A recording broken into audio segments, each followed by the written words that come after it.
Les échéances des élections législatives auront lieu le 6 octobre 2019 et pour les présidentielles au premier tour, le 10 novembre de la même année. Des dates clés qui ont été dévoilées dans une conférence de presse par l'instance supérieure indépendante des élections. Le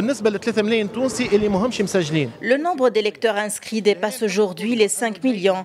Des campagnes de sensibilisation seront lancées à partir du mois d'avril prochain pour inciter les 3 millions restants à la participation aux élections. Le gouvernement est engagé à garantir le bon déroulement du processus, à neutraliser l'administration et à faciliter la tâche de l'ISI. C'est un moment décisif dans l'histoire de la Tunisie.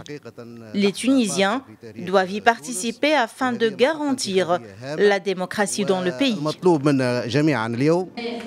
Un calendrier qui ne semble pas plaire au parti Nidetounes. Son porte-parole a évoqué des points essentiels qui peuvent nuire au maintien du scrutin dans de bonnes conditions. C'est un calendrier qu'on aurait pu discuter bien avant, étant donné que d'après toutes les échéances, nous avons tout le temps discuté le calendrier final des élections législatives et des deux tours présidentiels. Il y a un sujet très important et ce sujet est l'exclusion des ex-membres du parti de l'ancien régime, le RCD.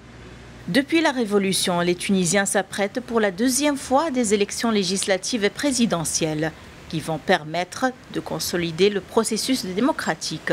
Malgré les difficultés sociales et les tiraillements politiques, ils gardent l'espoir dans la réussite de l'expérience tunisienne, un pays qui fait ses premiers pas dans le cadre d'une démocratie pluraliste. Pas une minute à perdre, l'ISI doit se mettre immédiatement au travail afin de dynamiser la scène politique et faire sortir les jeunes de leur réticence et les encourager à être présents lors des élections. Najwa Bécha, Médiane TV, Tunis.